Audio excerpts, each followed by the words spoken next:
Welcome back to the Forge of Champions, ladies and gentlemen. I'm Scoundrel, joined by Gosu and BP, and we have a little bit of a potential upset on our hands in terms of the overall feeling. Enclave 1-0 up in this finals, and did it with style. Yeah, it didn't even look close, was the big thing for me. I was just looking at them like, okay, cool, at some point Excel are going to come back, right? They're gonna find the Excel magic and make it happen. I was like, oh no, there goes the Nexus. It's literally like when you're a kid and you see a magician, you're like, oh, wow, and then you see it's all fake, and it's just like, oh no, you know, it's just, oh no. But yeah, like, and it was kind of, you're almost anticipating that, you know, XL, they always do it. They always come back into this. They've always got that, like, that spark in them, and honestly, they looked just lackluster is the best way I can put it. They just, like, nothing there was really positive apart from Quickset that we talked about before the break. Yeah, absolutely. I think Quickset looked good on the especially the playmaking supports. He's known for his thresh. Yeah. Like Quickset is known for his thresh. He hovered it in Champion Select. Pyke, very similar playstyle to Thresh in a way. A bit more all-in, you would say, but Thresh has this kind of similar playstyle with the hooks and things like that, and Quickset's very good at those types of champions. By the way, guys, don't know if you noticed. What? I know. Magic! Like magic, I have got dressed for broadcast a quarter of the way through the show. Yeah. Potentially. We don't know yet. Yeah. We're still weird on percentages. We're still at the 33 to 50%. Yeah, 33 to 50%, potentially only, you know, 20%. Not going to go through that again, boys. But I decided to come to you the floral theme. Do you like my shirt? Actually, it's quite a nice shirt. I got it from Vexed. Something that rhymes with vexed. Ah, yes. Oh. Okay. That's what they say on Radio 1. Do you never hear when they can't mention a brand name? We don't have Radio 1. This isn't a thing for us. Yeah. Our Radio 1 is just this very, very dry, like, and the weather today is, and it's just like, oh god. Okay, so on Radio 1, which is obviously the main BBC, channel, yes. BBC Radio 1, they whenever they mention a brand, they always say like Besco's, you know, like or like Brymark. Blarks and Blentzers. I don't know why I'm just saying B for everything. Yeah. It's BP. the only consonant I can think of right now. but yeah, they just change. It says it rhymes with Besco. You know, it's just kind of like So you're not actually mentioning. And there's always probably that one listener who's like, what is he talking about? Yeah. It's never heard of that place in my life. Yeah. It's like a bit like we called this the Borch of Champions. This is Borch of Champions. By the way, guys, if you don't know, our producer's called Borch. Yeah. Lovely guy. He's a bit of a legend. Yeah. He brought us some water today. We can't. Yeah. You can't show it. Rhymes with. I don't even know what rhymes with. I'm going to pronounce that. Okay, let's wheel this back in to talking about actual League of Legends. What do you think needs to change, Gosu? I mean, that draft was. I would say it was a risky draft that was hard to execute for XL. Yeah, 100%. We said it before when they locked it in, was they needed to scale, they needed to play it safe, and clearly that wasn't something that they could do against Enclave. So what I really want to see them do is try and take it back a step, kind of go, look, the stick Venzer on something like that Lucian, you can still take it away from Bendy if it's there, and just have something where we're like, great, we've got this great mid-game can come through with a strong ADC, we've got our Taxer onto something that he's comfortable on as well, and not something like this Gragas that he just blundered his way through the game. And like, even like the highlight for me that kind of showed that Taxer wasn't comfortable on this Gragas was the wind wall was up for a good 2 seconds and he just flung that explosive cast directly into it. I was like, oh, okay, well that's an ultimate con. It was just, where did it go? That's what I have actually always wondered about that Yasuo's wind wall. How does it just eat projectiles? There is some granny eating porridge on a front yard at some point, and just an entire explosive cast that just landed in front of her. It's like a rip it off. It's a rip in time. It's a rip in time. So the wind actually causes like a time differential. I think wasn't it the whole way they described it in Riot was in that small cinematic short for season 8 was when like he literally like shoves the wind up, so it just goes off into the nethersphere upwards. So it's like it infinitely travels upwards. Yeah, it's just like whoosh. Oh, it just keeps going. So so Gragas literally throws a barrel as big as him, and Yasuo's wind was just like off into the net.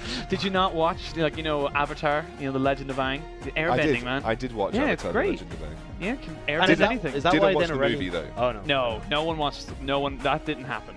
Okay. I agree. Just like the Dragon Ball Z movie didn't happen. Yeah. I don't watch a huge amount of anime. It wasn't Z. It was just Dragon Ball. Yeah. So when I was growing up, I watched a hell of a lot of Dragon Ball and Dragon Ball Z. You didn't have Cartoon Network. At least my house didn't have Cartoon Network. What? You probably Your did. My your house childhood. yeah, my childhood was deprived. like Nickelodeon, and that was it. I missed. That's why whenever I went on holidays, I felt so privileged because I turned on the TV and I was like, "We have Cartoon Network. We're sorted." And goes on holidays to Spain, sees he has Cartoon Network, like, I'm not leaving outside. No, it's not. No pool. And do you remember when we got a bit older? We got Toonami, which was like a kind of anime, teenagery cartoon Teen thing. Titans was on that. Yeah, and it showed stuff like Samurai Jack and stuff like that. That was lit, man. And then as we grew older, we got Adult Swim, which was just a cesspool of horrible, horrible things that we find very funny. Tonight, you. Right, I think we've got bigger bands going. I love that. We just don't want to. We just want to fill your time with absolute nonsense. Yeah. So we got a tweet actually. Sorry, I think we got a tweet. So here we go from Peter. I think it's Peter Grabowski. I do know this chap actually. Peter Grabowski. Yeah, but I think it's the I think that might be the Polish name, Polish way of spelling it. He's watching XL in the Forge of Champions 2 in style. That looks delicious. Fancy. We haven't eaten. Yeah, we haven't eaten yet. So like, I'm hoping if this is a 5-game series, that our producers will be really cool and grab us like some non-branded. I think some more chicken nuggets. Yeah. Some non-branded nugs. Some Brooke Ronalds. Yeah. I don't know why it's the B again. Yeah, just whatever. B's easy. I thought that was Picks and Bands. It's actually just a tweet. Yeah, I also, because usually when we hear it, it's just kind of like Picks and Bands, like, oh, okay. Just stop talking and I will on the take the game. tweet of a nice looking steak. And obviously was trying to was supporting XL. Unfortunately, they are 0-1 in this series so far. Enclave obviously doing really well, and Rifty specifically did capitalize on what was a very early mistake, but never let go. Never let go of Sendo in that top lane, made it so difficult for him, and never gave them the space to scale. Yeah, and don't forget, that was a blind pick Camille as well for Sendo. So they were like, look, whatever you want to throw at us, we're going to be comfortable. And I think that just speaks volumes to the mindset that XL went in with, where they think they can blind pick a Camille and they're not going to get punished by Rift. I think the big thing as well is I feel like the Camille pick was almost kind of like a pigeonhole kind of thing, because they had so much AP damage that it was just like, we need something AD, and Pyke's okay, but he takes a little while to kind of get those AP damages down. We need something consistent. It was like, oh, Camille's up, let's go with that. But you're really, as you said, leaving yourself open to just Rift completely owning that top lane. The problem is that there was no good picks, I think, because Rifty has such an eclectic champion pool. I think Camille has good matchups against most other Rifty-style carry champions, which is why I think they went for it. We do have another tweet, by the way. We have apparently another tweet. It's Tweet Central here. Super I think active. we might have missed this. Yeah, it's the second time we've seen this. We did miss it. I hope Sendo will perform a better game in the next one. Go XL. Lots of XL support here for the Forge of Champions. They are the UK kind of standard org. Enclave have kind of slowly bringing themselves up. They've always been kind of like the underdog story, and now they just kind of said, no, we want to win. But honestly, XL have a huge fan base. They always have. And I think their Enclave's performance in European Masters as well brought them a lot of that support as well. It's not quite at the level XL, who've kind of been the powerhouse of UK esports for quite a while, but Enclave are definitely working their way up the ladder. Absolutely. XL versus Enclave into Picks and Bans. We finally wasted enough time until we got to this stage. XL are on the red side this time round. They are going to ban the 8 trucks. Another Morgana ban coming out for Quickseth, I believe. I do think that is a champion that's getting targeted towards him. Nocturne blue side ban for Enclave, which means they probably aren't comfortable having monkeys on anything that isn't a more supportive style jungler. He's always been a tank player, so I'm not surprised to kind of see that banned away, and he does. He's looked incredibly comfortable on the Trundle, the Gragas, the Sejuani, so why try and change that? Why try and mix yourselves up now when you don't really need to? So do you ban Lucian here for XL, or do you ban Yasuo? That's the question, because Enclave obviously... I think you just pick it. If you really don't want to, I think neither get banned. Yeah. So I actually quite like this from XL. I actually quite like it a lot, because it just means that you give away one, but you're taking one away as well. So it's that kind of like red side power pick. Yasuo is going to be taken away from them, but now they can pick the Lucian away from Bendy in that bot lane. They have to be comfortable playing Lucian as well, though. I know Venta probably is, but I would have expected XL to... Well, this is going to sound funny. I think XL expected the Lucian pick here. Yeah, potentially. And then they were going to take the Yasuo potentially, but they've just gone for the Swain again. I actually would have liked to see the Lucian Braum. I mean, it stops what Yasuo wants to do with the big knockups. You can block a lot of the follow-up damage that's going to come through. You could just go Lucian Alistair or Lucian Braum here. Yeah, and I mean, you've just kind of given... Maybe no one likes Lucian anymore. You know what? Bendy was just completely trolling us, and no one wants Lucian. I feel like that Lucian is pretty integral to the way they work it, but the Swain... It almost kind of like says that Venzer's going back on that Swain bot lane. I almost feel like he would, because we haven't seen it from XL in any other lane. I don't really know if I really like it that much. You know, I feel like Venzer just looks like, you know, he's not super comfortable on it. They lose the Alistair, which usually works well with it. So I feel like right now you take Braum on the side of XL and just try and keep someone safe. Well, Mundo's also open, so they could pick Mundo, then ban away champs against Mundo, like that Darius that we saw Rift do very well on. That is an option, because they've got a lot of engage there already. Like Sejuani, you've got the ultimate that can come through there. You've got the never move even that can come through from Swain as well. Like there's enough there that you don't really need to worry about more coming through. My only worry is that okay, so they prioritize that big quick Seth Fiddlesticks pick. My only worry for picking the Mundo is I genuinely think for XL their last pick should be a top lane attempted counter pick. Yeah. Because this is the only opportunity you're going to get Sendo onto something that functions well versus Rifty. The only issue is if Enclave, which in this meta is so easy to do, you have a flex draft, but they haven't given anything away just yet. So we'll see what happens when they look to round this out. Bans will start to come through of this second phase, and if you're XL, you're probably banning Darius. If you're looking at XL, I think you've already kind of guaranteed your bot lane. I mean, Swain and Fiddlesticks just work so well together, and I think it speaks volumes about the way XL want to take these drafts, that they are just continuously throwing Swain into that bottom lane. It didn't look very strong. It should work a lot better with Fiddlesticks, because you got that point and click fear, so it couldn't. The lane just works a lot easier, and great setup for Taxer as well. He's going to be on the Sejuani, so you've got a lot of CC that can barrel down onto Bendy and Hado. Now you've got already that tanky Alistair there, so I'm looking to see what Bendy picks up, because if it's not something that can try and dash away or survive that, you're in a lot of trouble. I just think Lucian, if it doesn't get banned here, Lucian fits nicely. You can then just pick a solid mid. You've already got a mid laner. You pick a solid top laner. You are pretty heavy on the AD damage then, apart from obviously monkeys in the jungle. But I think Lucian is solid. Ooh. Yeah. Looks like they're kind of forcing the hand. It looks like XL are actually kind of comfortable giving this away. Well, it's the cases as well, don't forget, as you just said. I mean, they're pretty heavy on the AD damage. We're assuming it's a Gragas jungle, and Varus kind of does that. Does the AD, but he's also got a high percentage of AP damage in there, so it's just trying to shoehorn them into that very AD-centric style.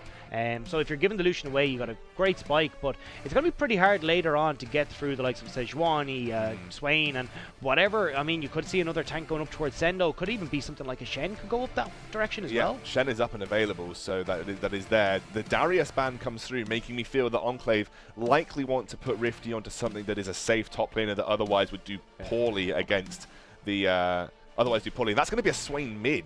So that is going to be Venza locking. I love this much more from XL. Thank God. Give Venza something that he's good at, but it is Swain mid, which does mean that Enclave now have the opportunity to take a counter pick in the mid lane, probably stick Rifty on something safe. The safest top lane pick in the world, in my opinion, is Renekton. I just think he has like good matchups into everything. Has been banned. Yes, that's what I mean. Yeah. So that's why they banned it, because it's probably just the safest top laner. Yeah, there's the Lucian. I wasn't sure if maybe you go, oh no, Vladimir is actually banned away. So yeah, Lucian makes sense here. You've got a strong lane and can get onto the Fiddlesticks incredibly easy as well. So this is going to be a pretty tough lane for Quickset to keep himself safe. Now, after his performance we saw yesterday from him on this Fiddlesticks, I'm not surprised if he's just going to be able to stay out of harm's way. He's been absolutely stellar on that pick. But I do want to see what they round it out with, and yeah, it's going to be that Mundo. That made sense with the Darius ban. Yeah. I think you stick Rifty on that, and now XL have the opportunity to find a counter pick. There isn't too many things left available. I think Nah for Sendo is fine. I think Fiora is okay as well, but it does do you know Urgot? He's been a big Urgot player as well. Yeah, Urgot could definitely shove in Mundo early and have that kill potential. The problem with Fiora is it does kind of pigeonhole them into split push only. Yeah. Oh, he heard you. He heard you. He heard you. Does he lock it in? I want to see it. Yes! Oh. There we go. Sendu wants to make a statement. This is like his champion from EU Masters and even from the previous Premiership. Yes, so he's going to slam the Urgot down. It's got a decent matchup into the Mundo, especially when you pick up that Black Cleaver. You do start to chunk pretty heavily. You shove Mundo in very early as well, which is always a good thing. And now we have these two compositions laid on the table. It is going to be Enclave with something that looks very familiar for them. With Eren on this Yasuo in the mid lane, you've got a Bendy on the Lucian. Things look comfortable with the way that they're drafted. It's just a solid all-round composition. Again, spikes nicely in the mid game with 2 items versus XL, which honestly I can't really understand the idea behind it, although I do in a weird way like it. Well, you've got a lot of power with the Sejuani. It's something that Taxer is very, very good at and something he can work with. But like you said, it's kind of like it's a weird combination of things that work, but not necessarily work well together. Well, the thing for me as well is look at the summoner spells we're seeing coming out from Enclave. It's double cleanse on both of the carries here, which means that any sort of engage that you're going to be looking for, whether it's quick set with the Fear, you're going to have the Swain, who's going to have the Never move, or even that big Sejuani coming through, it's going to be hard to find the target that you want because that cleanse is going to be available very, very quickly. So Excel trying to find these fights is actually going to be kind of tough. And the biggest thing for me as well is if you're looking at the... So the reason I was kind of calling for the Braum at the early stages was when I see the likes of a Yasuo, I'm like, and I get an Alistair, I'm like, great, these guys are going to be the engage, they're going to be the setup, but it's always nice to have that big shield in front of you to stop the follow-up damage from the likes of Bendy, from Gragas throwing in that explosive cast to just knock you all back. I don't feel Excel actually have anything that can really match that front line. It's only really Taxer, because if anyone else gets locked up, they're actually in a heap of trouble. So this is where I'm like, I'd like to see something that can stop that engage, and I just don't see the disengage that can come from Excel. I think Excel's composition looks hard to execute on. It's one of those things where you're like, all right, Venza's on Ezreal, Quixis on Fiddlesticks, we've got Sendu on one of his favorite Urgot in the top lane. You just think that, oh, they're on their favorite champions, they're on really good champions for them, but then you think actually how this works in a strict composition wise, you're like, I'm not really sure, I'm not seeing it. And I'm sure there is a reason. Like, I think it's just escaping me right now. I would guess that I can see the usual ones where it's like, okay, so once you get any sort of CC, it's just Swain pulling you back, and then you've got your pick. The problem that I'm seeing is the double cleanse. It's the double cleanse that really. But they don't know that, right? So they don't know the double cleanse is coming through. So from Excel's point of view, they probably want a Sejuani ultimate, sets up for Quicksef to find a good flank with his ultimate, and you've got lots of teamfight damage going on there. You can pick off with the Ezreal, you can drag people in with the Swain into that massive, scary, demonic form. That is probably their idea. The double cleanse shoots that in the foot really hard. Obviously, you can burn the cleanses very quickly, and that might be what Excel need to do, either with something like a Never move or whatever. It is still called Never move, right? Yes. Yeah, good.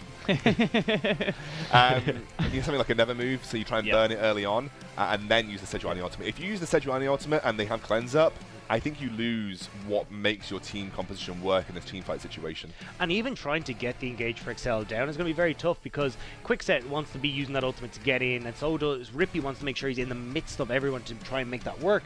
But the biggest problem is that Gragas cask as well. You've got an Alistair to throw you back, so even when you're looking at favourable engages, they can very quickly be turned back the other direction. My one point for Excel is they do have Ezreal, very, very maneuverable, good at keeping himself out of harm's way from the Yasuo, good at keeping himself out of harm's way from the Lucian and the Gragas, and getting all that setup thrown at him, so he is a very safe AD carry that scales up nicely into the late game as well. So, a hard competition to execute on BP, but otherwise, maybe if they get to the late game, I see light for Excel there. The only issue for the late game for the side of Excel is Quicksilver Sashes. You have cleanses, and then you also have another cleanse. It's something that can be added on to a lot of the people on the side of Enclave, and it's something that they need to make sure is either forced upon them super early because they're catching them out constantly and they have to waste that 1300, well, waste, quote unquote, use a lot of 1300 gold to invest in it, or they just get completely rolled over. They can't find any engages, and it's going to be very difficult for Excel to really find those without making proper plays. I think it does come back to, though, Enclave playing this very strong early game. Those cleanses aren't really to win you they can help you out in those later stages, but it's those early stage fights, those early skirmishes that are going to be the cleanse winning fights, and I think that's where they're actually looking for, is these fights in and around probably the dragon early, where you're able to use both of those with your mid laner and your bottom laner and try and get that early pressure down, that early victory for Enclave, and then try and snowball out of control just like they did last game. So I think it would be a bit disingenuous not to talk about the Urgot versus Mundo matchup here. Given the way that the last game went for Rifty, is this something Excel need to make sure goes well for them? 100%. I mean, you need Sendo to go ahead. I mean, it's a split push, it's Urgot. So this is where it becomes very difficult to call this matchup, because it is a case of how far can Sendo get ahead? Is he able to get Mundo down into that range where the Fear Beyond Death actually is able to kill him? Because if he doesn't, he just regens out of it, and Urgot's in a terrible position because he does have a long cooldown. He isn't the best at munching his way through tanks once he's kind of used that W as well. So if Mundo's able to keep himself safe, heal up through that, he has consistent damage to take Urgot down. So that's where I'm kind of looking at the case of how far ahead can he get, and if Sendo comes in with the wrong mindset and falls behind again, this could be a big turning point for Enclave. We have seen XL in this position before, though. I mean, not the entire roster that we see here, but similar positions, BP, where they have been down even 2 games in a series and come back and managed to win it in a 3-2 fashion. They are the reverse sweep kings. That is like the way that XL have always won through previous things. It was like, oh, they're down 2-0, it doesn't matter, 3-2, it's fine. But again, it's kind of always been with the likes of XL is that, and what worries me the most is that those games, even though they lose them, are very close. They're always very competitive, and they're always kind of like, oh, it's a small mechanical misstep, or it's just we got out-rotated and they got a load of early advantages, and we still kept it competitive. That last game wasn't competitive. This has to be competitive. They have. I feel like, as you said before we went to the break, if they don't win this one, it could be a very, very quick 3-0. This is do or die, I feel, right now in terms of how the momentum of the series goes for XL, but they can do it. I'm going to chip in here because I don't usually make predictions. I like to exempt myself from them. I think so you're always right. I think Enclave wins this game. I just think. Possibly, yeah. I just think again, it's easier to execute. Aaron's Yasuo is very powerful. Bendy has shown time and time again that he is a Lucian monster. I think Enclave are on a roll right now, and I think it'll be very hard for XL to stop that. I genuinely think XL might be in a position where they have to have one of the games of their life to try and bring this back. If we can see XL really put pressure on that mid lane, and I feel like, yes, top lane is important, but Aaron, we've talked about him a couple of times, he can go super crazy ham for no reason and give away advantages to his other teams that he doesn't necessarily need to do. I feel like if we can see them kind of, get those advantages from him, maybe open up the mid lane a little bit, open up for the Sejuani to get them, kind of like keep the Yasuo down a little bit. So I feel like that's a good opportunity for them, but it is a lot of ifs and buts along that way. So we are moments away. We're getting on to Summoner's Rift. I am now going to reopen the flip-flop shop, as we did yesterday. It's a little ritual that we have where they make predictions at the start of the series, and I give them the opportunity only once to flip-flop. Yeah, I won mine yesterday because I got my prediction correct. So that is, I won the flip-flop. Which is why I'm wearing shoes today. Yeah, you're not allowed to flip-flop. Not allowed to flip-flop. I used my flip-flop yesterday. Yeah. Flip-flop stock is rising right now. It's a good time to buy. Yeah. Both of you said XL, 3-2, 3-1. Where are we at, Rob? I think we're going to hang on. I want to see if XL can keep the mentality going, get themselves back in shape. I think the easiest way to do that is to get you back on comfort picks, and we already said it before. Benzer on the carry, you have Sendo on the Urgot. These are the comfort picks that we're seeing come through for these guys. I think if it's a time for XL to turn around, it's this. I'm going to stick with my prediction, but I'm going to change how it goes down. I actually agree with you. I think Enclave take this game, but then XL reverse sweep in 3-2. Okay, so not a full flip-flop. Not a full flip-flop. You bought the strap. Yeah, I'm changing my straps as to be a little cooler. Okay. I like it. it. Now, I will let you know, guys, if Enclave do win this game, the flip-flop stock price rockets, and you will be buying high.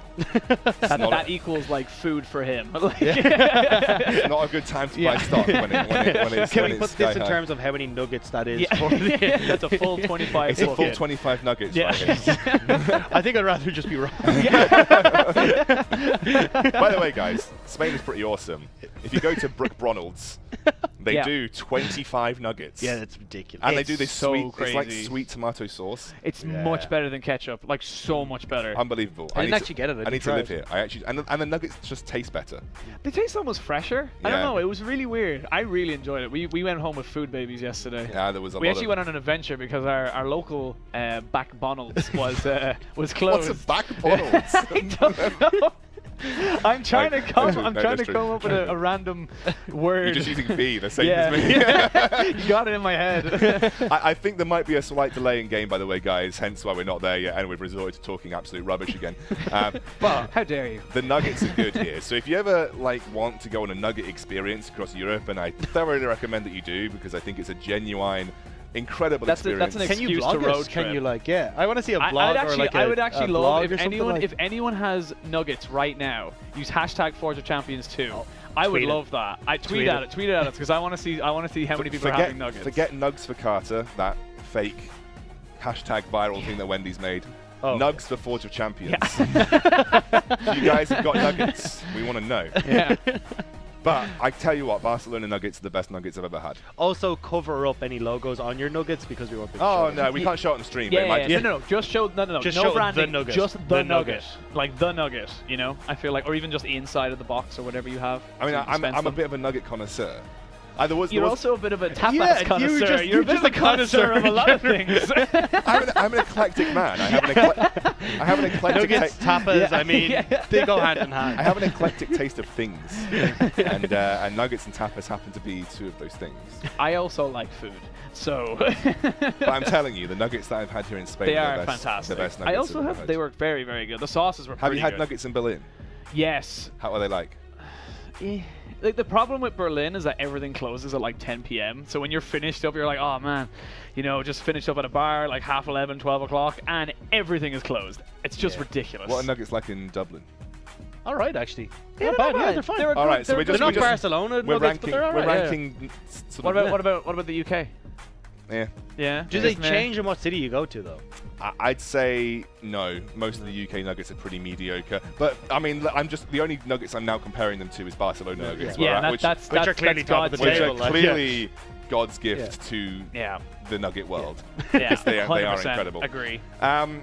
We're still waiting. I'm guessing there If must be you another have, issue. I actually have a question. Yeah. If you have a boneless chicken wing, isn't it just a nugget? Oh, doesn't matter because we're on to the Summoner's Rift. I'm glad we got raised that Damn it, controversial I wanted the answer. Stay Let us tuned. know in the chat. Stay would tuned never next get time closure. for Nugget Chat as we are into game here. BP and Gosu, take it away. Thank you very much. Oh, Thank you. guess- I'm back. All right. Guess we've got to answer the question now. But I want to know, is no, a boneless... boneless chicken wing is not a nugget. Then what is it? It's a boneless boneless chicken chicken wing. wing. No, but there's no... It's just meat. I mean, I would call it a fillet rather than anything. No, because that's the breast, isn't it? What's a boneless chicken wing then? I never had It's a like just boneless. a you get chicken like- wing you get with the- the bone taken out. Yeah, it's just a chicken wing with I've the bone never taken had out. one of those. What? I've never had one of those. TGI's, my Yeah. friend. BGIs. Oh, It was already letters. I got confused. oh! I got confused. Damn it. You're never getting a job at the BBC, No. my friend. I never. I can change that one. The BBB. It's the BBB. I think you can say. I think you can say BBC. I think that's fine. Can we say RTE? Yeah, I think so. Yeah, sweet. Yeah. Okay. I just wanted to feel included. I don't know. I'm a bit of a cook at home. I tell thought you you were going what, to say A something chef connoisseur. connoisseur, Yeah. is it? It's just like, I'm a bit of a connoisseur. I'm I a was bit like, of no way. I'm a bit of a cooking connoisseur. I'd say the best chicken you can cook with is chicken thighs. I've never actually had chicken thighs. Unbelievable. Yeah? The best chicken you'll ever eat. Chicken thighs, soft, tender. Take spices like a boss. So instead of having your playlist entry, we're now just going to have your shopping channel or chefing channel that's going to yeah, come up? why not? Yeah. I mean, if you guys are interested, I'll Recipe give of the recipes, week. yeah, recipe of the week. recipe of the week. Yeah. I can do you a recipe of the week if you like. Screw champion builds. How do I build a nugget? I will give Jamie you, Oliver is going to hate you. I will give you a Forge of Champions recipe of the week. Yeah. That'd be Yeah. amazing. I'd love that. Yeah, okay. I'll give you a Forge of Champions recipe of the week. Stay tuned. This is not a League of Legends show anymore. Send us your recipes. I would love to know. This is a show about nuggets and recipes. Yeah. I hear game sounds. I don't know if that means we're about to pause. I think we're going in. Oh, Oi. we're about 2 minutes 30 into game somehow. Try not to cough and like. It looks like XL are getting a bit collapsed on here. I'm going to let you guys take it away. Yeah, they get a little bit of a collapse on. We see the Gragas going in, burning the Ignite from the Alistair, but at the end of the day, they do get the flash from Quickset, and that's a good little bit of early game aggression we're seeing coming in from Enclave after the pause. Yeah, and I mean, I was actually surprised to see that much aggression early, but it is again Enclave kind of putting themselves. We will get into game eventually, ladies and gentlemen, but it is them putting down an early game pressure that we saw before. That's where Enclave has kind of shown. You know you're on camera already. Yeah. So it does. Yeah. Okay. But I was hoping when he said back to you guys, it would be a lot quicker so that it looked like a seamless movement. But What do you it want to talk wasn't. about now, guys? I mean, Yeah. I mean, what? So I mean, how do I like cook in general? How do you? I don't. Because I'm not very good at it. You know what? I think this is a great opportunity for us to bring out like pots and pans, a load of spices. I think what LVP needs to do is turn this bit of the desk into a hob. Korean barbecue. No, I was just going to cook for everybody. No, it's too late. We're already on the KB. Yeah, KBK. I'm going to stay on. I'm going to stay on the comms for just. Oh no, this is just a replay. Actually, never mind. Yeah.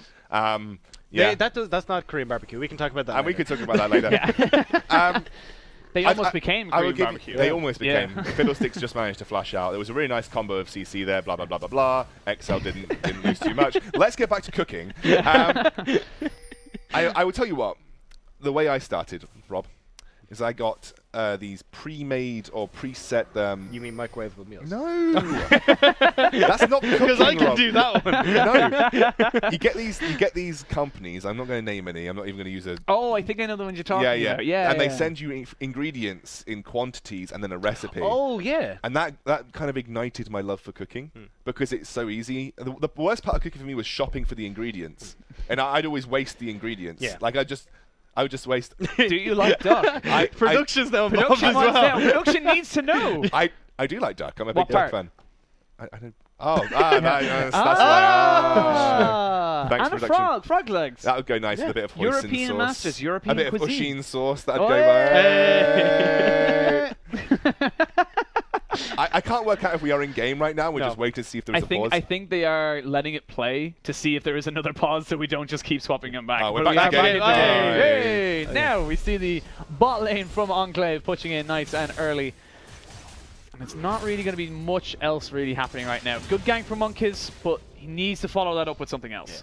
Well, sticking with the cook in terms, I feel like Excel's Or a mentality is blue kind of like a creme brulee right now. It needs to be like set exactly right, or it's just going to crumble. And with the plays that have been going on so far as well, I haven't really been seeing too much out of them. I mean, they got caught out. The flash was burned by Fiddlesticks. So now you got a gank from Monkus as well. Yeah. Oh, that was beautiful. Monkus with the beautiful flash body slam does get it in. TP cancelled there from Sendu in the top side, and that is a perfect return gank. That is exactly what you want, especially on a bot lane like a Fiddlesticks Ezreal. Yeah, and I mean, we just saw a repeat of that last game where Benzer was the one TP in top to try and help out too late. Well, Sendo's now TP in bot to try and help out too late, and it's just more resources that are going across, and you can see that again, it's Excel are just falling very far behind. I mean, it's not very far behind, but they're definitely not on the same page in this early game. 1,000 gold at this early stage, less than 5 minutes in. That is significant, as well as that as well. You saw the bot lane Gragas farm. I was going to say, not only the bot lane farm, but you look at Monkus,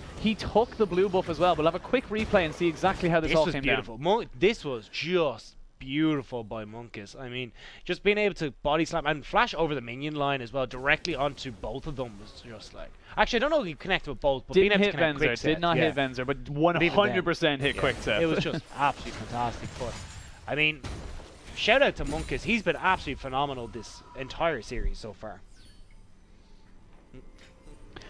See now exactly where he takes disadvantage. Okay. Oh dear.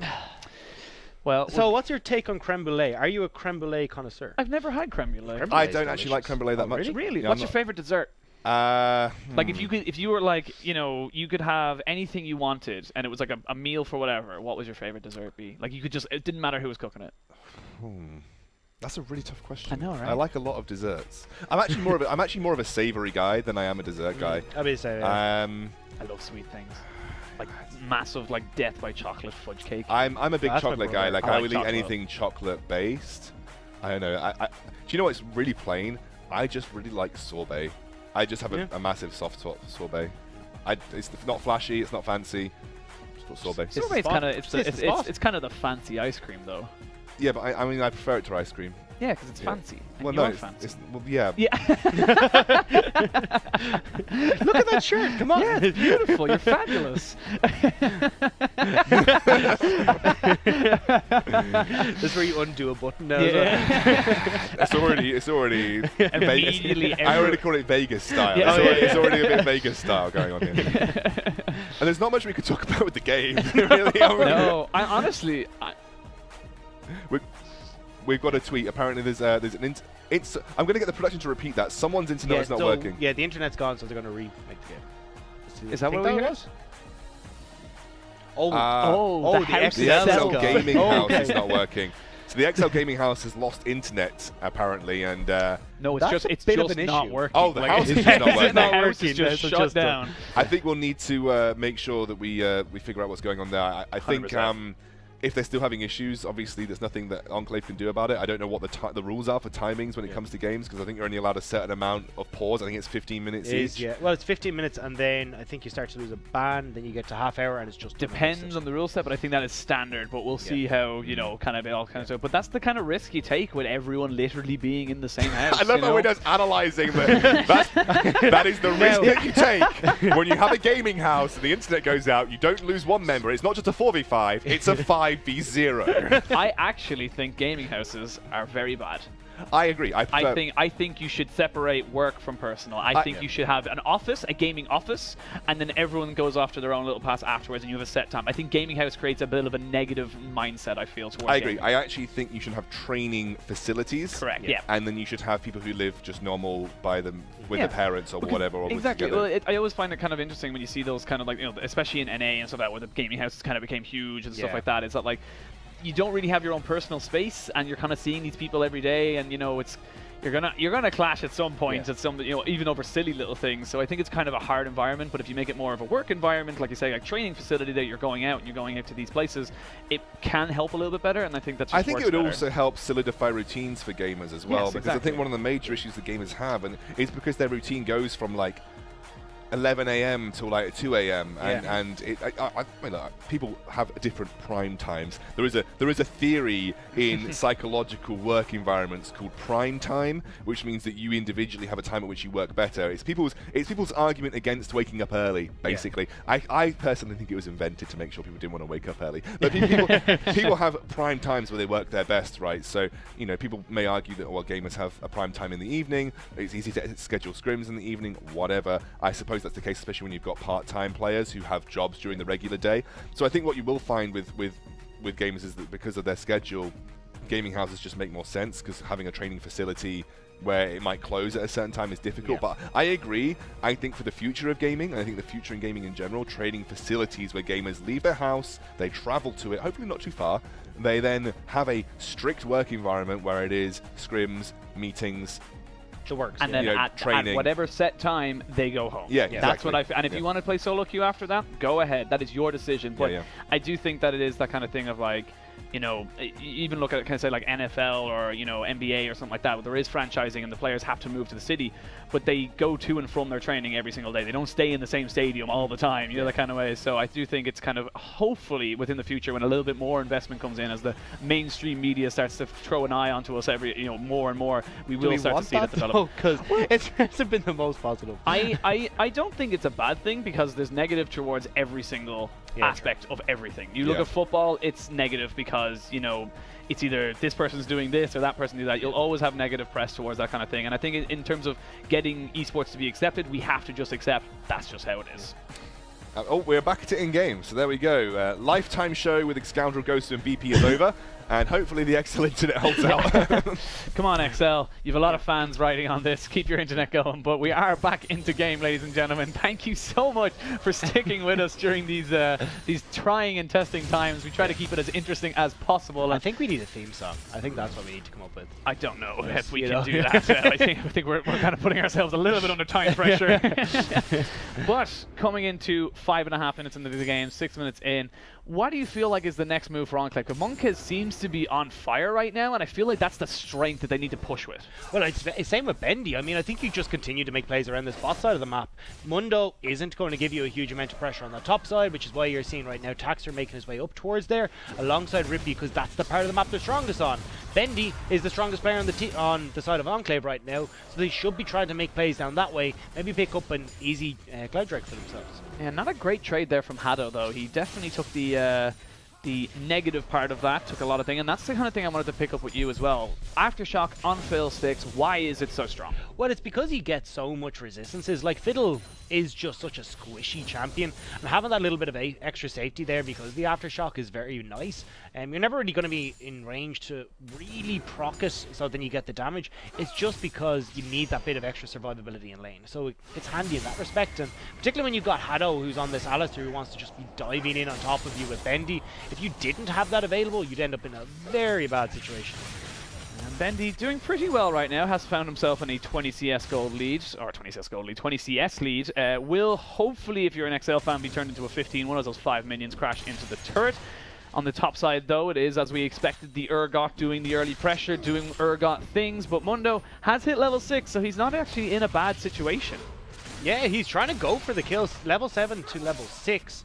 I mean, he's just missed a lot of CS there just to put some pressure back down. It's because of the item discrepancy right now. You've got the Ninja Tabis, which just negate so much auto attack damage from the Urgot, versus a Doran's Blade, which wasn't going to be really significant for Sendu to actually kill him with, especially with the ultimate running. Yeah, but the thing is that Sendo has his teleport coming back up in just a moment anyway, so the damage you put down right now is going to be negligent, and then you just missed 5 CS to the turret, so I'm not sure what the trade there was, but look, Rift's a much smarter player than I am.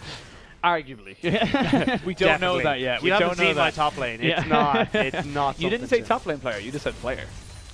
I mean, I'm trying to save you here. I know. Just let me go. Yeah. Don't let go, Jack. No, don't let go. Yeah. I was like, this isn't Titanic now. Yeah. But already seeing very aggressive moves coming in here now from Hado and Monkiz. They're trying to invade in.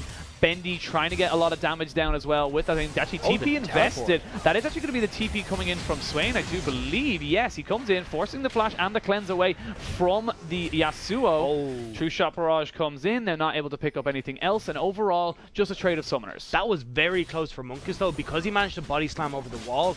It meant that Rippy didn't have vision that he'd locked him up, so couldn't pull him back into them. And you can see Monkiz isn't particularly tanky just yet, is only working up towards the Cinder Hulk, so that could have been a good night for the Gragas. Yeah, definitely a couple of small little kind of over-aggressions coming out here from Enclave. Definitely a little bit scarier now for that mid lane with Aaron not having his flash or his cleanse. That could be pretty big if the Sejuani is able to make it, considering the Taxer and Rippy both have their flashes. No mana on the Ezreal and bot side, which means Taxer's going to come in here to relieve pressure or try and not die, I suppose, as he just gets engaged upon by Hado. There is the fear coming in as Monk is coming off the back of that as well. There's just so much damage. There's the ignite, and Bendy jumps in, gets the final auto attack. Great explosive cast, forces Quitset to get a full retreat mode going, and Monkiz with another fantastic re-engage. Yeah, great turnaround from Enclave, and they could see that Monkiz was coming up, and Hado was like, yeah, I'm fine to take this fight. I've got Unbreakable. I'm going to be super tanky. They dive underneath the turret and picking up Taxer, and once again, Taxer hasn't quite been able to find a home for himself, and I kind of feel like he's nearly just taking champs away from Monkiz than rather going for his own style. Yeah, Monkiz, he's just playing so well right now, and that does equal a bot lane first brick turret going over to Bendy.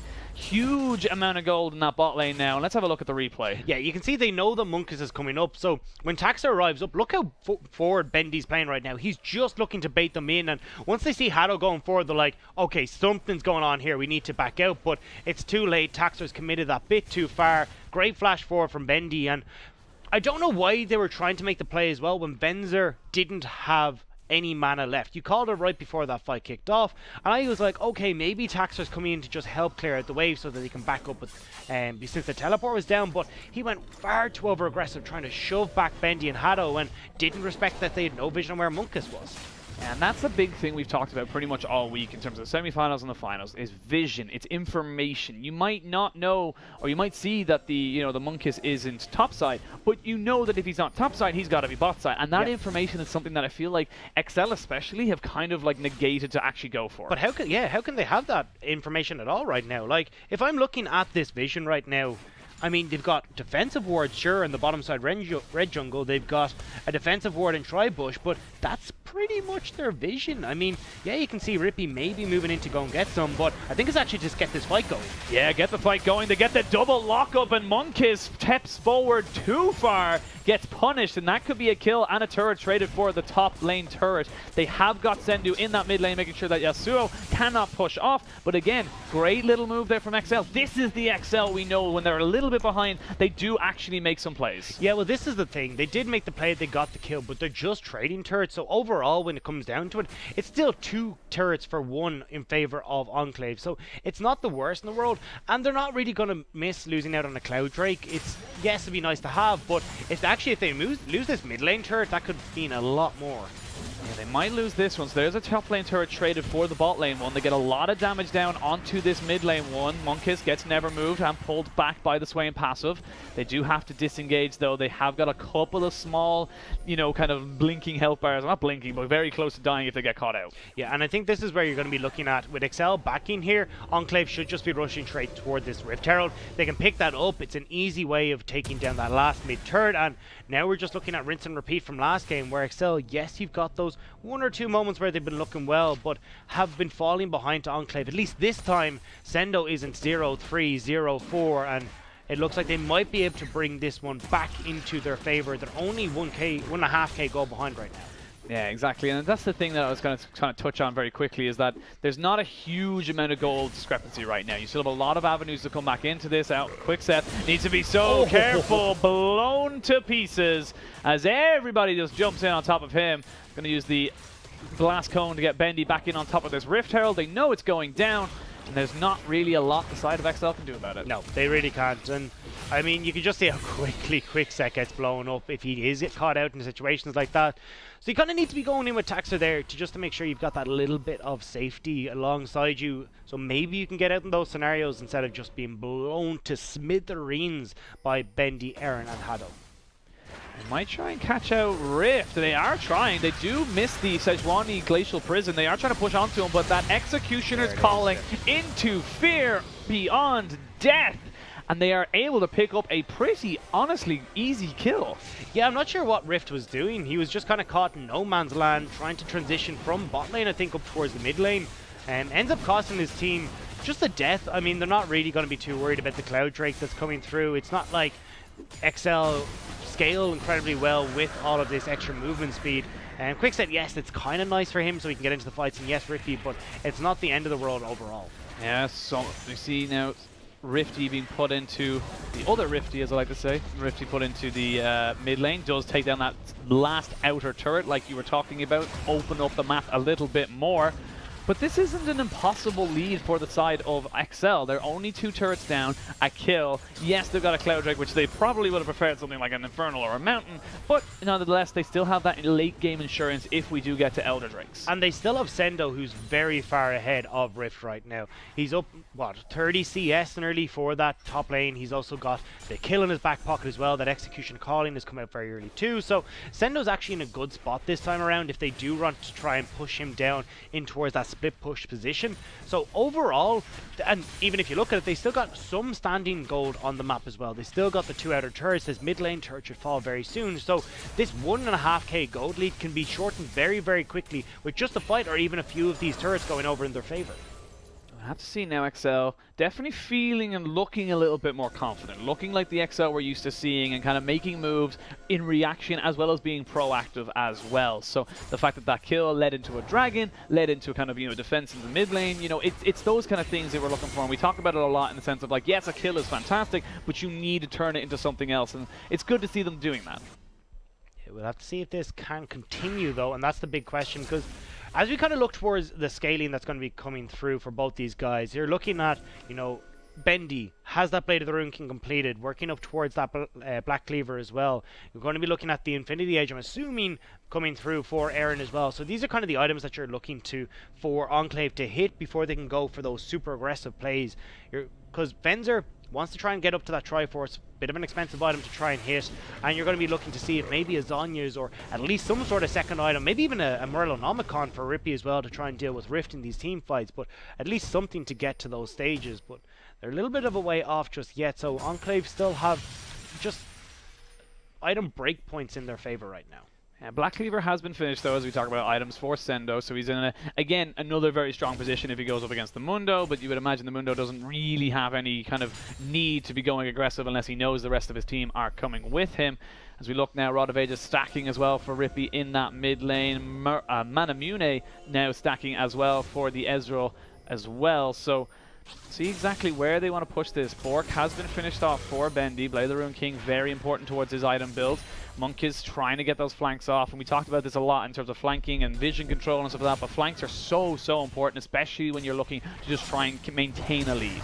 Yeah, but here we go. Here we go. There's the glacial pressure as well as everything else thrown in. There's the Fear Beyond Death. Going to be able to pick up the Mundo, but Fiddlesticks is the only one that follows. The top laner and a mid laner for a support, and the rest of the team. Demon Flare is so big. Hado, where are you going to go? Nowhere, and it's a triple kill for the Urgot, and that is absolutely massive for Excel. And the fear from the Fear Beyond Death was massive as well for Excel, able to hit onto 4 members of Enclave, separating them out entirely from that fight and allowing Excel to clean up 4-0 for Ascendo. He's putting the gauntlet down and saying, do you know what? Screw last game. That's long gone. I'm here to play. I really want to see exactly how that started off, because both teams were jostling, and then all of a sudden it was just, let's go. Here we are with the replay. It's Quickset again. He's just been phenomenal on this Fiddlesticks, making the call. Let's go, boys. Taxer throws in the ultimate just on top of everything here as well. Look at the big slowing field. Slow on everyone. Quickset damaging everyone. And yes, it's a Fiddlestick support, but at these early stages, that the base stats from that ultimate are going to do massive. And look at the fear onto so many members there. It just means that there's no follow-up damage from Enclave, and they can just rip through everyone. Bendy had to immediately cleanse, flash, dash away, and we saw it from Venzer against Diablos yesterday, where that just completely takes you out of the fight, especially when you're on someone like Lucian, who has such a short range. I think it's 500, I do believe. It's like you just have no way of getting damage down. Another thing that was huge, like you said, 3 members of Enclave getting feared from the Fear Beyond Death is massive. It stops Hado and it stops Rift from getting into the team fight, from blocking the damage onto Bendy, and at that stage the Yasuo is already fully committed. He cannot back away. Yeah, great call coming through from Excel, and exactly what they need to do to start to turn this one around. And if you're looking at where the kills are placed on the members right now, I mean, 3 kills onto Munkus. Yes, Munkus has been playing fantastic, but he's not the guy you want those kills settled on. Whereas if you're looking at Sendo, who's this big split pushing menace, this is actually pretty tough for Enclave to deal with. Yeah, Enclave now find themselves near only a slight gold lead, about 700 gold in their favor, so that's not really a lot coming up to the 20-minute mark, especially when you look at a lot of the different damages that are coming out from the side of Excel. As we see now, Taxter does get knocked out of the charge, forced to flash. Unfortunate timing for him, and he is now down a summoner as the rest of Enclave now try to siege down this top turret. Yeah, we do have the Ocean Drake coming up in just a few seconds alongside the first Baron to spawn in the game. So this is where we kind of start to see Enclave begin to struggle. Excel don't look like they're going to end up just gifting across an inhib like they did last time. So if I'm on Excel's side, I want to take this nice and slow and see if you can catch Enclave out where they go for these funky little plays. Right now actually looks like they're trying to see if they can grab a Death Bush and see if they can force something, but I'm backing away. And if this is all they're going to do is put the vision down, back away, and let it reset again, this gives all the time in the world for Sendo to try and make something happen. It kind of is a lot on Sendo right now. He is in that split push lane in the bot side, as we see a lot of vision now being invested around this dragon. This seems to be where Enclave, they feel like they're strong. They feel like, oh, Rippy! Why are you there? What? Why did they knew they were there? No. To say that, here comes the Crow Storm, and they get the instant class out of the Yasuo. But this is just absolutely ridiculous. Double kill for the Yasuo, but that just didn't need to happen. No, it didn't need to happen at all. They were just... They knew they were there. They knew they were... They dropped a pink ward. What? I don't know what just happened, but it's given an easy Ocean Drake over to Enclave and a couple more kills into their pockets as well. Excel, you were looking so good. It looked like they'd finally started to come together, and then it's just one misstep. But they need to try and regain themselves, refocus, and start to push forward again. It's not like it's a big issue. It's an Ocean Drake across, but it's not like it's going to be just too much to deal with. But you can see here, yeah, it's just Rippy just caught out in no man's land. It just makes no sense, because they knew that there was 2 people there. They knew Bendy was there as well, so there's at least 3. And then Quickset just ends up fully committing. They get the cleanse, but it's a literal no gain from that whatsoever. And it's a double kill for the Yasuo, the one person who you were actually doing really well at keeping down. Yeah, we'll have to see how this now continues to go, though Excel have put their sights on this top lane. They're starting to join with Sendo just so they can get this last turret down. It does mean that on the other side, Rift will be able to push in the wave, and if he's starting to threaten onto a tier 2, Enclave could make something happen. Taxer, you need to be so much more respectful right there. I feel if Monkus had have committed to the flash as well, that could have been another kill going over to the side of Enclave. And honestly, right now, it just feels like it's laziness from XL right now. It's small little things where they're not actually, you know, thinking about, it's like, okay, we have no vision in the river, but in solo queue, that's fine. It's you need to take that safe route, and yes, you need to go for that extra 10-15 seconds because that's just where you are in the game right now. Yeah, well, 10 to 15 seconds can be a long time when it comes to Summoner's Rift, and we're going to see if those extra couple of seconds, those little missteps, are going to add up to enough that either one Enclave can make a difference or XL can find their way to try and turn this one a little bit around. Now, we could have been harping on about XL being very far behind, but to be realistic, it's only 2k behind. It's not like they're massively far behind. You've still got items that are going to be coming through. You've still got this big split push pressure coming through. So I think realistically at any point in time, XL could turn this on and could end up turning this around. We've seen how strong they are in team fights. We've seen that they've just been able to find the fights that they want at any point in time, but it's not going to start off well if you got Quickset being caught out. Yeah, Quickset forced to use his Zhonya's almost immediately as double TP invested. There are 2 massive cooldowns now for 6 minutes, and there is nothing for them to take. Why was Quickset there? Like, why is your support fiddle by himself in mid lane? Like, this is kind of where I'm looking at. No, XL aren't behind, but they're giving over these random advantages to Enclave that don't really make sense. Now you got to pose the question of who goes to deal with Rift in the split push, because I suppose, yes, you've got the teleport still on Venzer. Rift isn't up for a little while, but it's going to be up in just about 2.5 minutes, which means that you've got 2.5 or another, sorry, 3.5 minutes even you can try and play around with in the split push role. And I think if that's where you're looking for Enclave and how decisive they were at making the call in the last game, they can try and make a play around that. I think XL need to calm down. I feel like they're kind of rushing into things, thinking, oh, if we can do this quickly, it gets us a big advantage.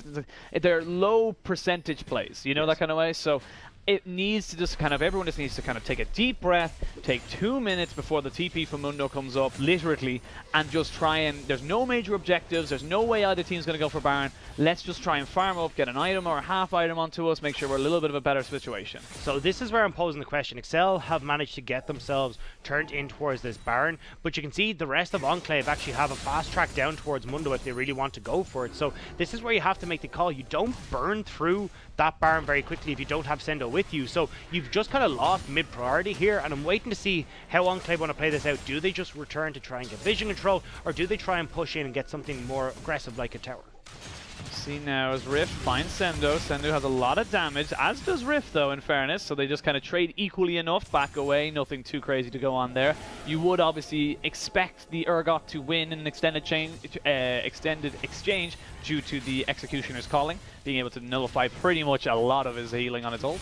But at the end of the day, it's just a bit of a lull right now. Everyone's just kind of calming down. Summoners are starting to come back up. All flashes are still available for XL, as well as pretty much every single summoner on the side of Enclave. So if we're going to see a fight, it's probably going to be pretty damn soon. They all just walked over a ward, so I really don't think that this gank or this kind of death bush is going to work. I also want to do a stopwatch count right now as well, because there's still 2 available for the top and jungle on the side of Enclave, whereas there's 3 available on pretty much the big people that you want. Rippy, Venzer, and Tax are all of theirs. So this is kind of, if we do see a big explosive team fight come out, these could be the clutch situations that really turn this around. Especially if you're looking at Aaron, who jumps onto the likes of Venzer or Rippy in the backline with these big combos. If you can then stasis yourself, keep yourself safe, you can find your own golden moment in that situation.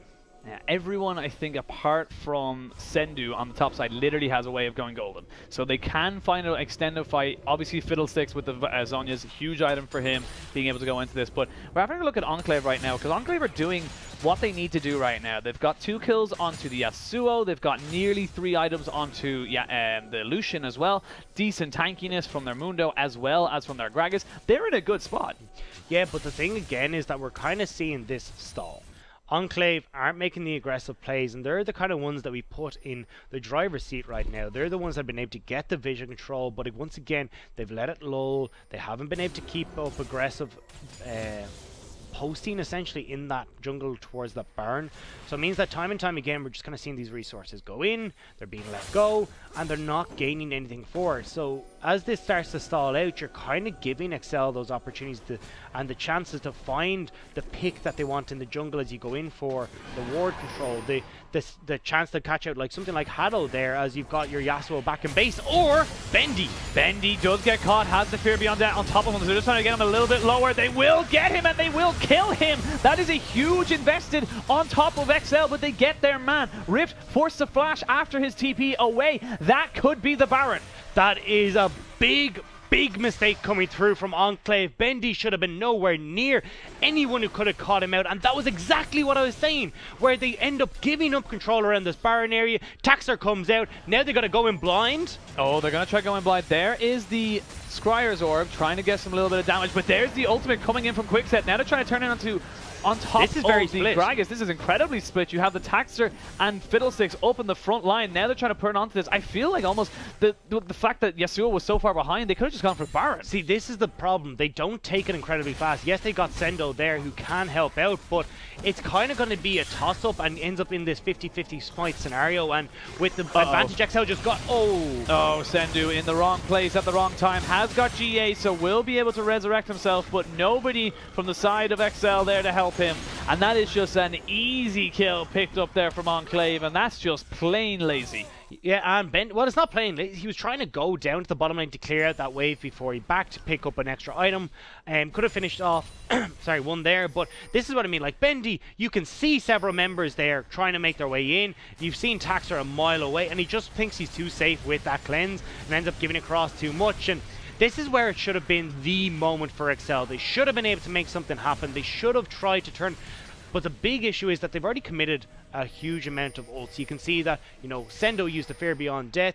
You've got that Glacial Storm. What's it? No, anyways. Glacial Prison. Glacial Prison has been used as well. You've got the Demonic Form as well has been used by the Swain. So there's a heap that's already been committed. So when they go for this fight, look at everyone in the pit. It's so hard for them to try and catch up or even have anything to contribute massively to the fight just because everything's already been used. Yeah, and then, of course, Sendu... Just, again, I kind of, the reason why I say laziness is that he did see everyone literally go back down towards the bot side of the river. And then he just kind of walks in with no vision, absolutely whatsoever. And I feel like that's just kind of like little small things that can, you know, you can just figure out. Just reset, go back to base, go back through up the lane. You're a little bit safer, you take a little bit longer, but it's the safer play to make. And it's that kind of like little kind of like, you know, fatigue creeping in. Like the XL have had a fantastically long tournament that has gone to multiple kind of like, you know, games as such, much longer than the side of Enclave. So you can feel why they may be looking at this and kind of going, we're just a little tired. Yeah, I can understand that, but at the same time, this is where you've got to dig deep and bring out that fortitude. Make sure that you can actually finish this off, and this is where I was going to pose the question as to, you know, what really have XL and Enclave gained for themselves in the last little while? They picked out Bendy, now his summoner spells are nearly back up, and he's going to be fine. The cleanse will be available for the next fight, and they haven't really found anything. Now it's Rift on the bottom side of the map, they're going for the Baron, but this is still going to turn into a 50-50 or at least some sort of team fight. Yeah, it could be a 50-50. We actually look at the junglers right now. They are both equal on level 13 for their smites, so this Baron is taken very, very low. Here comes the flash engage from the Fiddlesticks Pro Storm. He goes golden immediately. It's a good ultimate from the Ezreal as well as the rest of the team comes in. The Glacial Prison completely misses, but here comes the Swain with the Diamond Flare. He's trying to get as much damage as he possibly can. Ezreal is free hitting off the backside. Bendy has to back away. There's nothing he can really do. He has to just keep away. Whippy is absolutely massive, but without that Demon Flare, he cannot survive. And he goes down as well as the Ezreal. Rift just literally got himself a triple kill and 4 kills for his team. They couldn't do it. They couldn't find the opening. Quickset goes in and it looks great from the start, but they could not find their way through. They couldn't get onto the backline. This is where I want to re-look at this. Look at Quickset. He gets a great engage directly onto the backline, the Fear. But look at where Aaron and also where Bendy are able to go. He's in safety right now, and Aaron's able to go in and pretty much have free reign in this team fight as well. They're just waiting. Now they're going and they get the turnaround. The big engage comes through, and look at where Rift is positioned this entire fight. He's zoning 3 members the entire time where Rippy is trying to get onto Bendy. There's nothing that they can do, and Rift just finishes off the rest of them. This is where you almost look at it and it looks so good for XL. Yeah. They get the Yasuo down, but Mundo's now at that 3-item bit, nearly 4 items with the Thornmail. He's going to hurt, and I think at this stage in the game, if you don't have multiple people with, you know, grievous wounds on them, like the Morellonomicon you mentioned for Swain, the Executioner Calling is only on Urgot. Yeah. He's gone. If he's not hitting the Mundo, you're not going to take him down. Yeah, and he kind of has to be in the front line as well, because you want to try and get onto the carries of an Enclave. Make sure that you're able to dish out the damage you need. That's where we saw Aaron actually go down incredibly fast in that fight, and it was Bendy who was trying to go tip for tap with Rippy, but it was really Rift who just destroyed the backline for XL.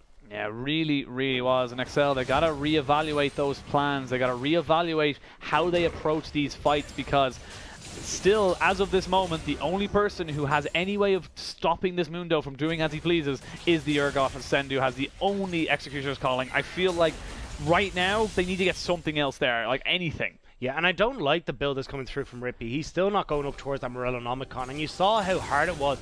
And it's so easy for Rippy to hit him just accidentally. You just need to stand near the guy to apply those, and instead he hasn't really gone for that.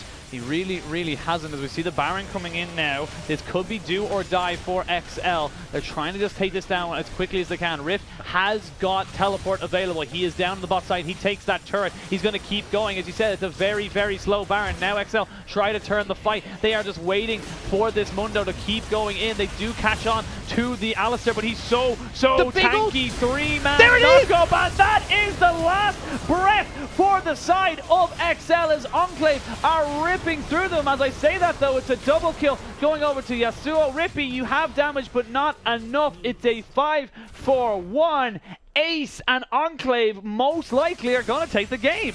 Enclave played that so well. They waited.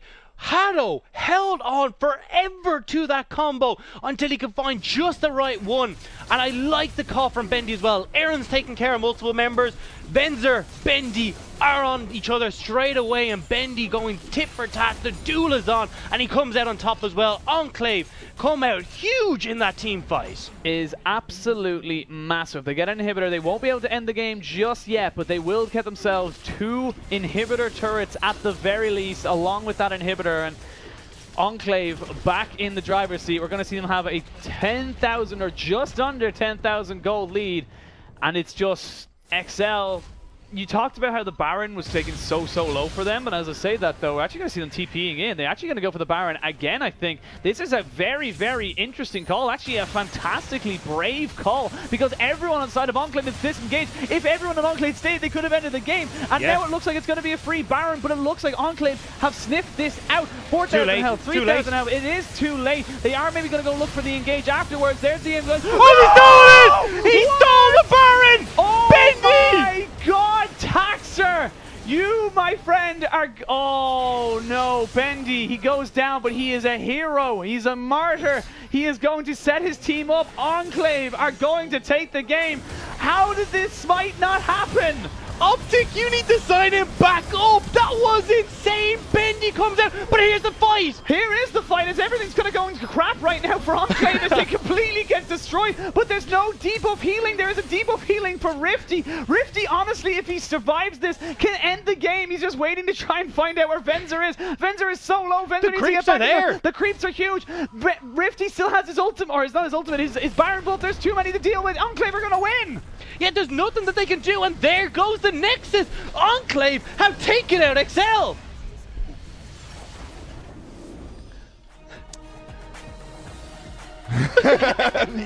yeah. I can't say what I wanted to say on stream out loud. Yeah, no, 100%. Yeah, I like the way you changed this. Like, what? Yeah. What? That was such a smart call from XL, but they just blew it at the last second. Tax, where was the smite? Where was the anything? That Baron got down to, I think it was 850 health. Yep. He's a level 15, I do believe, Sejuani, so it's about 720. So it's not even one more auto attack from Ezreal and then a smite, and you got it. That's it, it's done.